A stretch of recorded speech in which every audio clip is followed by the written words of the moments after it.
mi casa se iluminó de tu luz. Hablaste a mi corazón.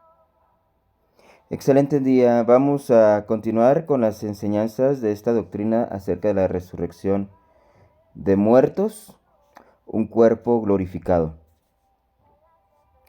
El día de hoy, tercera enseñanza de la doctrina en esta semana, es Juan 6:40 con el título El autor de la resurrección.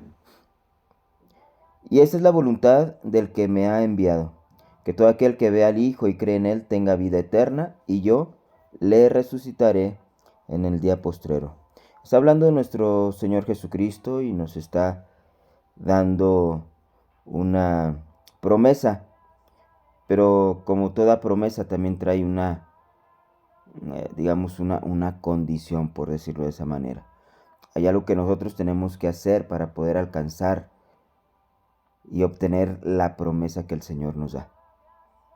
Y en ese sentido, y sobre la promesa de la resurrección, este versículo de Juan 6:40 nos dice que Él nos va a resucitar en el día postrero. ¿Cuál es el día postrero? En el día en que el Señor se manifieste, en el día en el que el Señor venga a establecer su reino aquí en la tierra. Es el día postrero, el día en el que el Señor va a manifestarse. Pero dice que la voluntad de Dios es que todo aquel que ve al Hijo y cree en él. Aquí hay dos cosas importantes en esta expresión. El que ve al Hijo, o sea, aquel que tiene la capacidad de ver al Hijo es aquel a quien el Señor le da revelación del Hijo. Eso es lo que sucedió, por ejemplo, en el apóstol Pedro, cuando aún todavía era Simón. Eh, Cuando el Señor Jesucristo les dijo a sus discípulos que quién decía la gente que era Él, y a través de varias respuestas y de varios conceptos que tenía la gente acerca de nuestro Señor Jesucristo, como sucede en este tiempo, como sucede en estos días, que cada persona y el mundo tiene diferentes conceptos acerca de nuestro Señor Jesucristo, mas sin embargo, la clave de la alineación de la voluntad de Dios sobre nuestras vidas es que nosotros tengamos el concepto y el valor correcto acerca de nuestro Señor. Pedro le dijo, cuando el Señor les dijo, ¿y ustedes quién dicen que soy yo? Pedro le contestó, tú eres el Cristo, el Hijo del Dios viviente. Por lo cual el Señor le dijo, bienaventurado eres Simón, hijo de Jonás, porque no te lo reveló carne ni sangre, sino mi Padre que está en los cielos. Que hay algo muy importante, que la revelación del Hijo, o tener la capacidad de tener ese encuentro espiritual con nuestro Señor Jesucristo, no nace en el propio esfuerzo del ser humano, sino que en realidad a través de una respuesta, de un anhelo, de un seguir a nuestro Señor Jesucristo. Un día el Señor se va a agradar y le va a placer revelar a su Hijo en nuestros corazones. Por eso hay mucha gente, aún dentro de las iglesias, aún dentro del mover cristiano, que mucha gente dice creer en el Señor Jesucristo, pero en realidad no ha creído como debería de creer, porque una cosa es creer en el Señor y otra cosa es creerle al Señor. Un día el Señor Jesucristo les dijo, ¿por qué me llaman Señor, Señor y no hacen lo que yo les digo? ¿Por qué? Porque es importante que haya una sinceridad en nuestro corazón de un seguir a nuestro Señor. Y en esa sinceridad el Señor va a ver nuestro corazón y entonces nos va a dar la revelación del Hijo. Porque una cosa es conocer intelectualmente acerca del Jesús histórico, acerca del Jesús aún, del Jesús que habla la Biblia, tener un conocimiento intelectual, pero muy diferente es cuando en un sentido real hay una manifestación y hay una revelación que es quitar el velo, que es tener la capacidad de abrir los ojos espiritualmente y ver al Hijo. Eso solamente Dios lo otorga. Sin embargo, hay un siguiente paso importante para poder participar de una resurrección en el día postrero, y es creer en, en nuestro Señor. Una cosa es conocer intelectualmente al Jesús histórico, otra cosa es tener la revelación del Hijo, pero una vez que tenemos la revelación, tenemos que ir a un siguiente paso, a un siguiente nivel de que significa es creer en Él. Lo que yo les comenté hace rato es, más que creer intelectualmente en Él, es creerle a Él y obedecer su palabra, obedecer su voluntad, porque esa es la voluntad del Señor. Todo el proceso, todas las cosas que Dios hace en nuestras vidas, tiene un único objetivo: recuperarnos. Y que un día resucitemos con un cuerpo glorificado y tener vida eterna. Por eso dice, que tenga vida eterna y yo le resucitaré en el día postrero.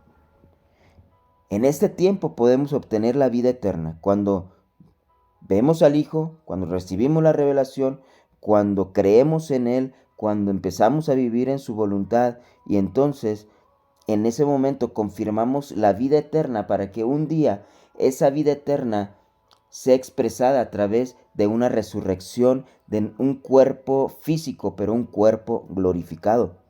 Segunda de Corintios 1, 9 al 10 dice, pero tuvimos en nosotros mismos sentencia de muerte, para que no confiásemos en nosotros mismos, sino en Dios que resucita a los muertos, el cual nos libró y nos libra, y en quien esperamos que aún nos librará de tan gran muerte. Está hablando, lógico, de la resurrección, pero aquí me hace recordar esta expresión, para que no confiésemos en nosotros mismos, acerca del arrepentimiento de obras muertas. Es una de las cosas que nosotros vimos acerca del arrepentimiento de obras muertas, de dejar de confiar en nosotros mismos para proceder a una fe en Dios, que es tener la confianza, tener la fe en Dios. ¿Con qué objetivo? Que un día va a resucitar a los muertos. Al principio de estas enseñanzas comenté que la resurrección de los muertos es uno de los pilares fundamentales de nuestra fe, de nuestra creencia como cristianos, como hijos de Dios, porque esa es la esperanza, o esa es parte de la esperanza que nosotros tenemos, que un día vamos a resucitar con un cuerpo glorificado para recibir una herencia. Juan 11:25, Jesús les dijo, yo soy la resurrección y la vida, el que cree en mí, aunque esté muerto, vivirá. Nuevamente nos confirma la promesa de la resurrección. Pero fíjense lo que dice Mateo 7:21 al 23. No todo el que me dice Señor, Señor entrará en el reino de los cielos, sino el que hace la voluntad de mi Padre que está en los cielos. Muchos me dirán en aquel día, Señor, Señor, no profetizamos en tu nombre, y en tu nombre echamos fuera demonios, en tu nombre hicimos muchos milagros. Y fíjense la contestación de nuestro Señor. Y entonces les declararé, nunca os conocí, apartaos de mí, hacedores de maldad. Mucha gente, muchos cristianos pueden ejecutar dones espirituales, los dones son irrevocables y pueden manifestarse cosas poderosas en su vida. Pero una cosa es poner en uso los dones que ya Dios nos dotó con esas dones y capacidades y ministerios. Pero el estarlas poniendo en uso no significa necesariamente que estamos haciendo la voluntad de Dios. Porque se pueden estar usando para cosas, para un beneficio terrenal, lo que busca el mundo, fama, dinero, poder. Muchos pastores, muchos ministros pudieran estar haciendo uso de sus dones con esa finalidad. Por eso el Señor les dijo, apartaos de mí, nunca os conocí, apartaos de mí, hacedores de maldad, nunca los conocí. O sea, conocimiento en un sentido bíblico, espiritual, es tener una relación estrecha con nuestro Dios, tener una intimidad con nuestro Señor. Entonces, ¿cómo vamos a asegurar? Es haciendo la voluntad del Padre, de nuestro Dios, que está en los cielos.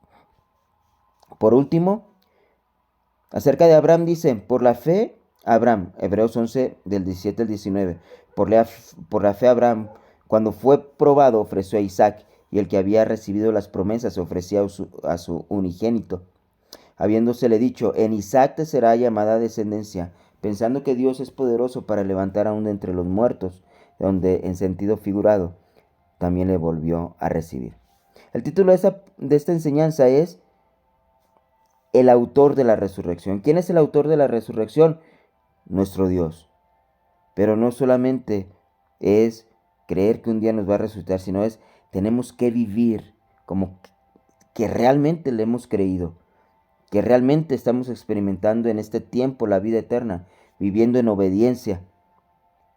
Abraham fue probado y fue la cúspide de su vida de fe. Por esa fe fue llamado amigo de Dios, y también dice que alcanzó la justificación. Tenía la capacidad de que Dios le había dado la promesa de que en Isaac se le iba a cumplir la promesa de tener una descendencia. Y fue una crisis para él, o no tanto una crisis, sino fue un reto, donde el Señor le dijo que ofreciera en sacrificio a su hijo. Lo iba a ofrecer, lo iba a matar en sacrificio. Pero sin embargo, él procedió a hacerlo. Pero lo que estaba viviendo dentro de él, lo que estaba viviendo, lo que estaba meditando en su corazón, fue lo importante, porque dentro de su corazón él decía, Dios no es mentiroso, Dios va a cumplir su promesa. Y si Dios me dijo que en Isaac se iba a cumplir la promesa de tener una descendencia, aunque yo mate a mi hijo, el Señor va a cumplir su promesa, y Él tiene el poder, la capacidad de levantar de entre los muertos a mi hijo para que se pueda cumplir la promesa que Él me hizo. Esa era la meditación del corazón de Abraham, y ese es un nivel de fe sumamente extremo, sumamente elevado, de tal manera que a través de la fe se pueden hacer cosas totalmente fuera de lo común en esta tierra. Amén.